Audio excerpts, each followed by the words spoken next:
구약성경 스가랴 10장 1절부터 12절 말씀입니다.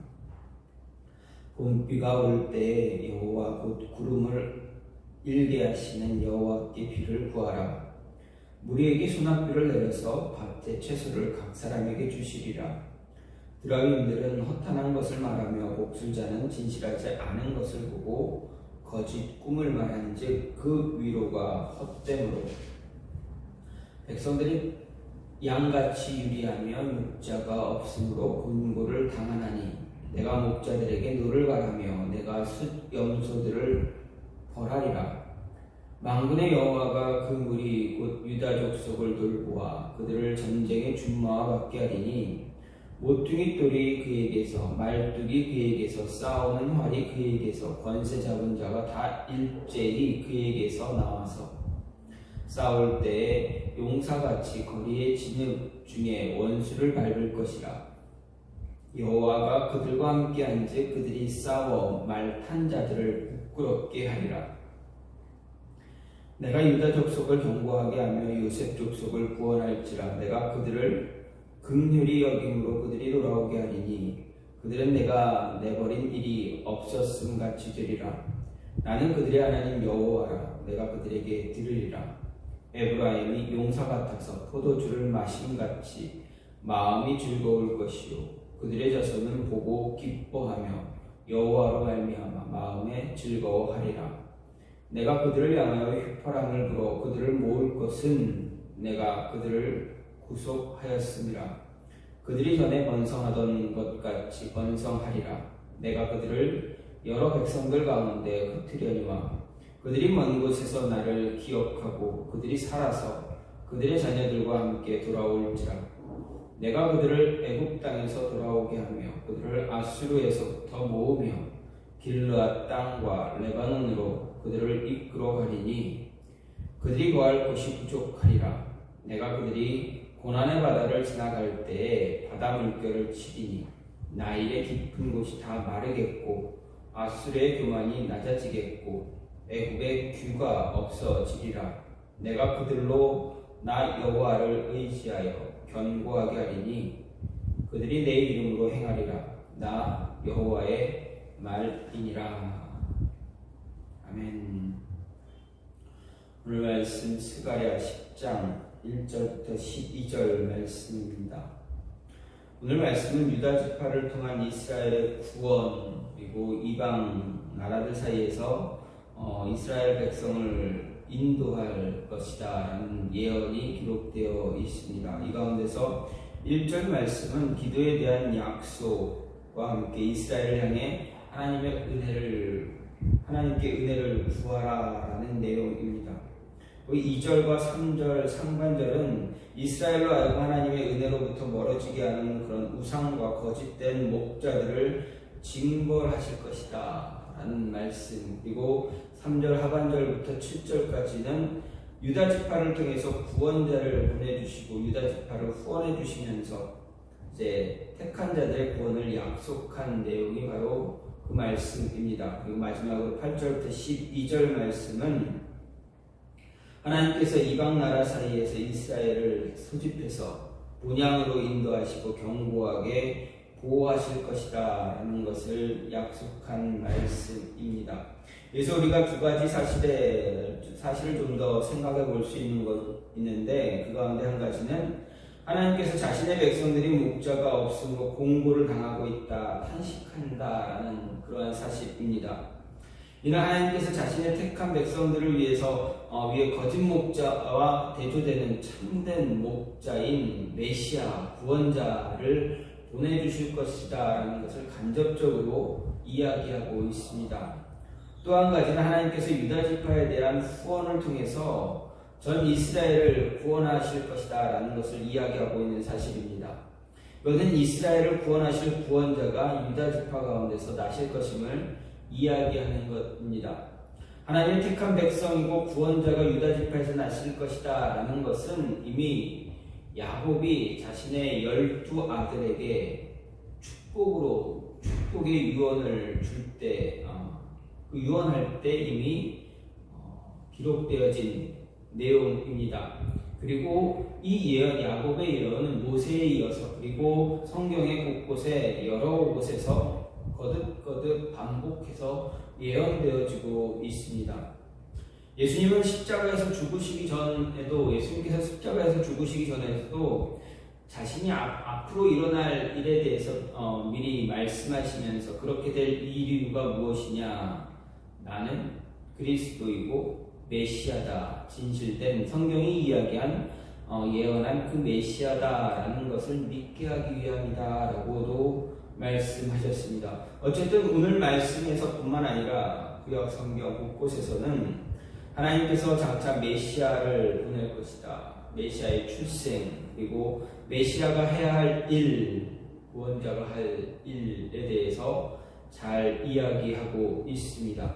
그 가운데서 오늘 말씀을 보면서 메시아, 구원자, 우리를 구원하신 분, 이스라엘을 구원한 그 구원자가 하실 일이 무엇이냐 라고 생각했을 때 먼저 자신의 백성들을 이끌고 자신의 백성들에게 은혜를 베푸신다라는 것입니다. 다시 말하면 이미 하나님은 이스라엘 백성들에게 약속하셨습니다. 구원에 관한 약속을 하셨습니다. 그런데 이 하나님의 이 구원에 관한 약속 어떻게 이루어 가실 것인가? 1절 말씀을 통해서 볼 때 기도를 통해서 그 구원의 약속을 이루신다라는 말씀입니다. 오늘 10장 말씀은 하나님께서 거짓 목자들과 우상을 벌하고 구원을 베풀 것이다 약속하셨습니다. 그 가운데서 좀 전에 말씀드렸던 1절, 이 1절을 보게 되면 봄비가 올 때 여호와 곧 구름을 일게 하는 신은 여호와께 비를 구하라, 우리에게 수낙비를 내려서 밭의 채소를 각 사람에게 주시리라, 이렇게 말하고 있습니다. 이 말씀은 우리들이 하나님의 약속에 근거해서 구하면 하나님은 응답해 주실 것이다 라는 그러한 말씀입니다. 여기서 하나님께서 이 말씀을 주신 것 이유가 무엇인가? 2절 말씀을 비춰보게 되면 자신들의 백성이 정말 구해야 할 대상이 누구인가 라는 것을 가르쳐 주고자 하는 것입니다. 가르쳐 주고 있습니다. 즉 그들이 우상들과 거짓 선지자들에게 구하지 말고 하나님께 구해야 한다라는 것을 이야기합니다. 다시 말하면 하나님의 백성들이 구할 것, 정말 구해야 할 대상, 누구에게 은혜를 구하고 누구에게 자신들의 미래를 간구해야 되는가를 이야기해 주는 것입니다. 여기서 봄비는 성경에서 소위 늦은 비로 표기되는 그러한 비입니다. 4월, 5월 중에 내리는 그런 비인데 팔레스타인, 유대 땅, 이 이스라엘 지역에서는 이 비는 결코 그냥 헛된 그러한 비가 아닙니다. 이 비는 정말 결실을 위해서 꼭 필요한 비입니다. 만일 이 비가 내리지 않는다면 곡식은 뜨거운 태양 아래 타버려서 결실을 기대할 수가 없게 됩니다. 이처럼 오늘 말씀에 나타나는 이야기되는 봄비가 내려져야 하는 절실한 그때 여호와께서 비를 구할 것을 요구하고 있습니다. 비가 내려야 할 그 시점에 하나님께 간구함으로 비를 내려달라, 더 간구하라 라는 이야기입니다. 비가 내려야 할 때 비가 내리지 않으면 어떻습니까? 농부의 마음은 가뭄에 눈바닥이 갈라지듯이 갈라지고 말 것입니다. 농부의 마음은 아마 새까맣게 타들어가게 되어버릴 것입니다. 바로 그런 때에 구름을 일게 하신 하나님께 비를 간구하라라는 이야기입니다. 그런데 하나님은 일찍이 모세를 통해서 백성들에게 가나안 땅에서 이른 비와 늦은 비를 때에 따라 적당하게 줄 것이다 라고 분명하게 약속하셨습니다. 그럼에도 여기서 하나님은 자신의 백성들에게 무엇을 요구합니까? 봄비가 내려져야 하는 그때 하나님께 비를 내려달라, 간구하라 요구하고 계십니다. 무엇을 말하는 것입니까? 바로 우리가 하나님의 약속을 실제로 받아 누리기 위해서 우리가 해야 할 것 무엇인가? 너희가 나의 약속을 받기 위해서, 내가 약속한 것을 너희가 받기 위해서, 너희가 누리기 위해서 너희가 해야 될 것이 무엇이냐라는 것입니다. 바로 하나님께 기도하라, 하나님께 간구하라 라는 것입니다. 하나님이 주시는 것 당연하게 받지 말고 하나님께 더 간구함으로 인해서 하나님이 주시는 그 은혜를 더 기쁨으로 받으라는 이야기입니다. 즉 하나님의 약속은 자신의 백성들의 기도를 통해서 이루어진다는 이야기입니다. 물론 그냥 주시기도 합니다. 그러나 기도를 통해서, 기도로 인해서 정말 하나님께 간절히 간구하는 그 모습을 통해서 얻게 되는 그 은혜, 누리는 그 모습은 우리가 잊을 수가 없게 됩니다. 하나님의 약속은 자신의 백성들의, 그러니까 우리들의 기도를 통해서 이루어집니다. 하나님 자신의 백성들에게 약속을 주지만 그것이 저절로 이루어지도록 정해놓지는 않으셨다라는 것을 생각해 볼 수가 있습니다. 그저 하나님께서 약속하셨기 때문에 때에 따르면 이루어질 것이다 라고 할 수도 있겠지만, 정말 하나님께서 우리에게 원하시는 것, 이스라엘 백성들에게 간절히 원하시는 것은 그 때를 위해서 간구하라 라는 것입니다.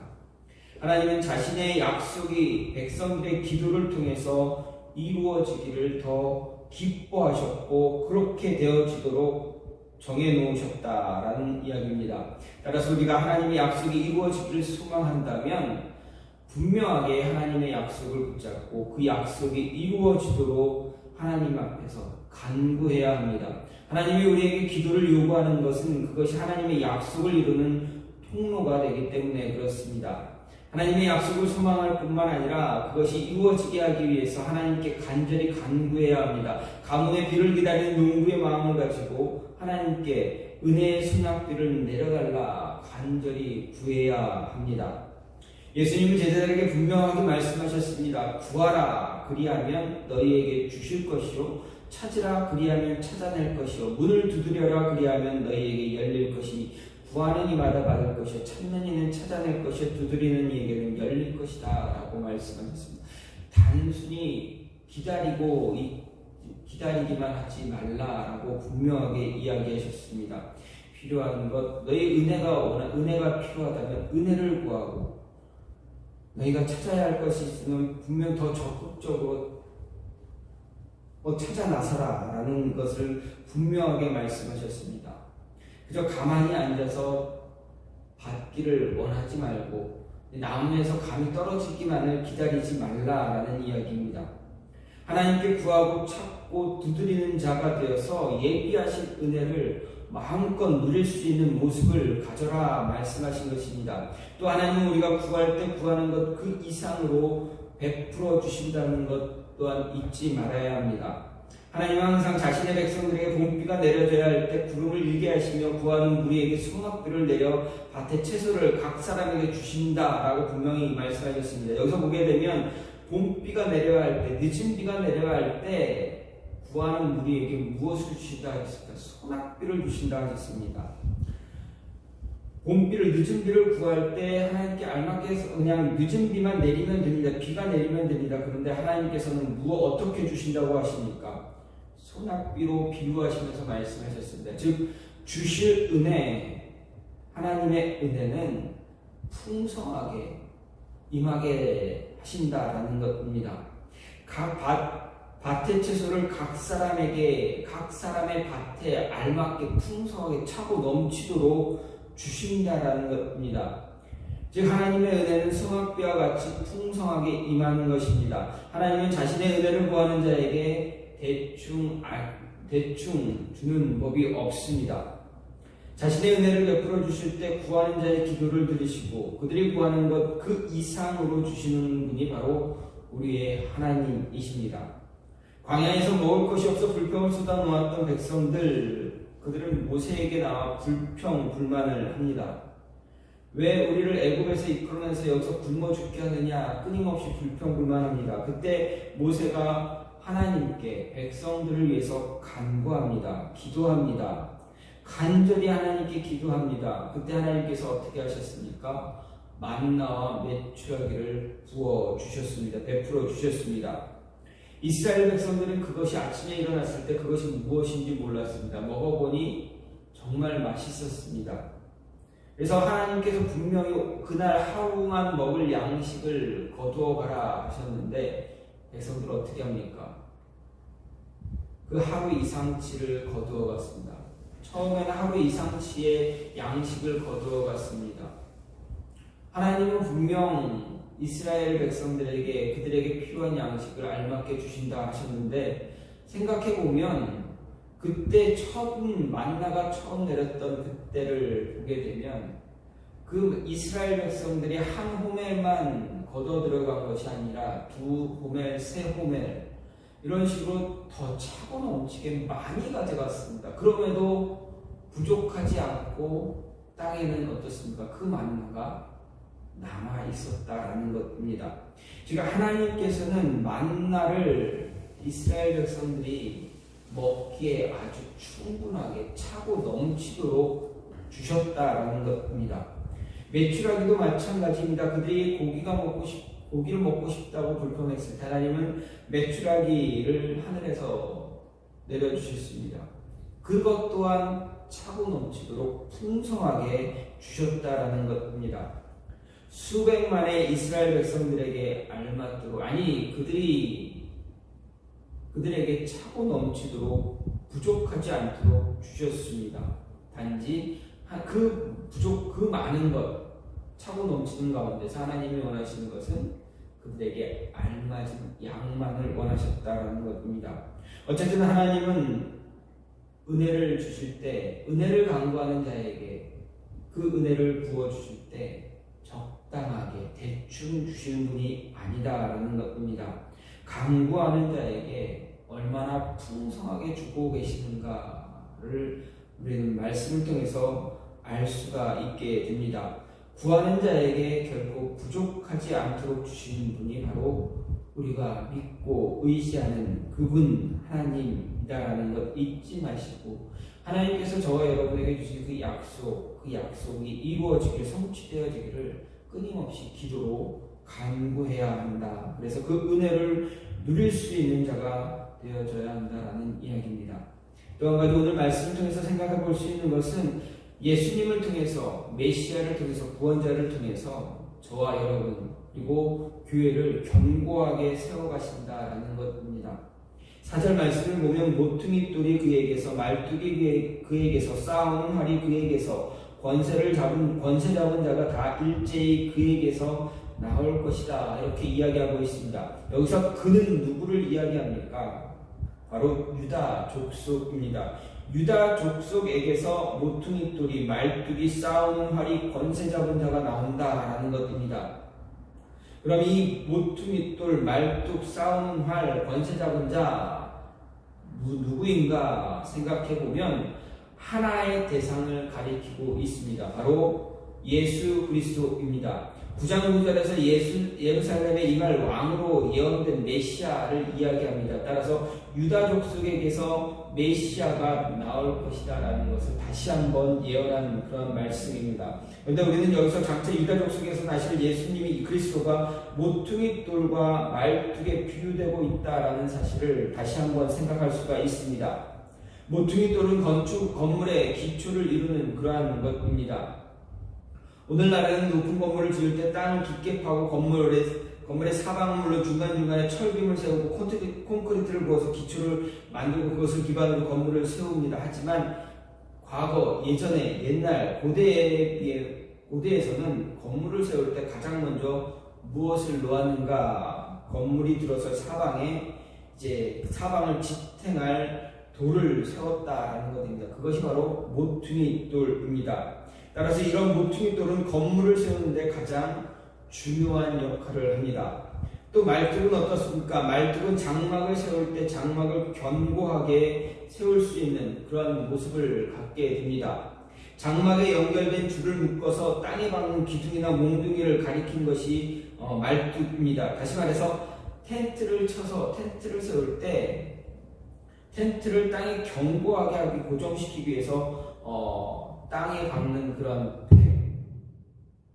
팩이나 팩을 이야기하는 것과 같습니다. 장막을 치면서 말뚝을 받고 장막을 줄로 말뚝에 고정시키지 않으면 바람이 불 때 어떻게 됩니까? 아무런 힘이 없이 쓰러지거나 날아가 버립니다. 무너지고 맙니다. 물론 바람만 불지 않으면 장막은 그런 대로 세워져 있을 수는 있습니다. 그런 점에서 장막의 유지 보존에서는 말뚝이 굉장히 중요한 역할을 합니다. 예수님이 모퉁이 돌에 이어 말뚝에 미우된 것은 바로 하나님의 장막, 즉 교회, 또 교회라는 이름으로 불리움을 받는 우리, 저와 여러분 성도들을 견고하게 보존하시는 분이다라는 것을 이야기하는 것입니다. 정말 예수님은 모퉁이돌과 말뚝으로서 교회의 기초가 되시고 우리의 기초가 되는 교회를 견고하게 보존하시는 그러한 분입니다. 성경이 그리스도를 모퉁이돌 말뚝에 비유하는 것은 하나님의 집, 곧 교회가 저와 여러분이 그리스도를 기초로 해서 그리스도를 중심으로 해서 세워지고 유지되고 모든 환난과 고난, 고통, 역경이 닥쳐도 흔들림 없게 바르게 세워지기를 위한 것입니다. 그리스도는 교회의 모퉁이돌이 되고 하나님의 장막의 말뚝과 같은 그러한 존재입니다. 따라서 우리는 그리스도의 기초 위에서만 바르게 세워질 수 있고 올바로 세워질 수 있고 견고하게 세워질 수 있습니다. 그리고 영원한 하나님의 아들 예수님이 피를 흘려 우리 하나님의 언약을 이루시고 죄를 대속하심으로 우리의 모퉁이돌이 되시기 때문에 예수님께서 깊이 땅에 박힌 말뚝과 같이 우리를 지탱하시고 교회는 세상에서 우리는 더욱더 견고하게 서게 될 것입니다.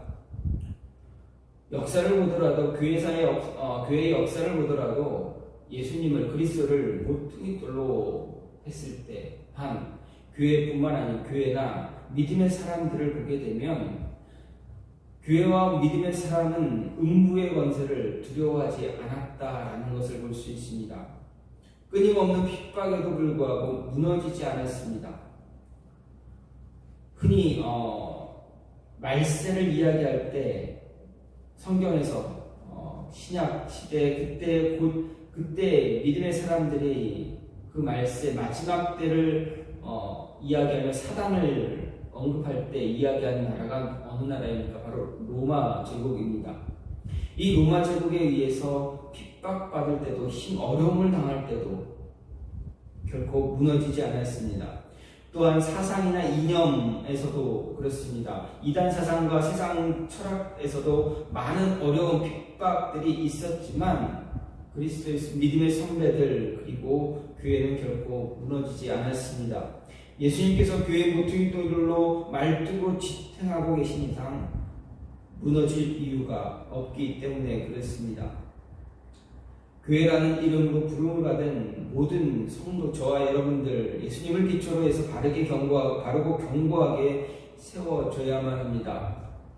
말씀을 토대로 흔들리지 않는 그런 믿음의 삶을 굳건하게 붙잡을 수 있어야 합니다. 믿음과 신앙의 삶에서 주어진 생활 속에서 결코 흔들리는 모습을 갖지 않아야 한다라는 것입니다. 기도함으로 하나님께 간구함으로 흔들리지 않는 교회가 되어줘야 합니다.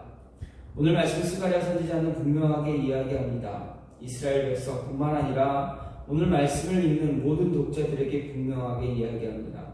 하나님께서 분명한 은혜를 주실 것이다. 너희에게 약속을 주셨다.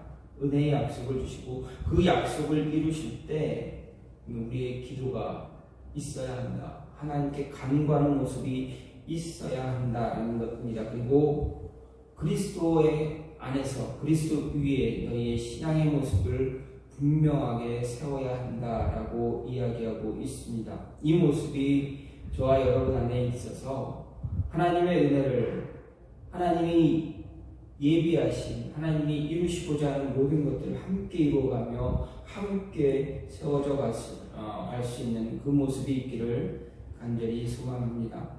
이 시간 같이 기도하기 원하는 것은 하나님 우리로 하여금 기도함으로 하나님의 약속을 이루어갈 수 있게 해달라고 그리고 예수님 위에 그리스도 위에 우리의 믿음의 기초를 놓고 바르게 세워줄 수 있게 해달라고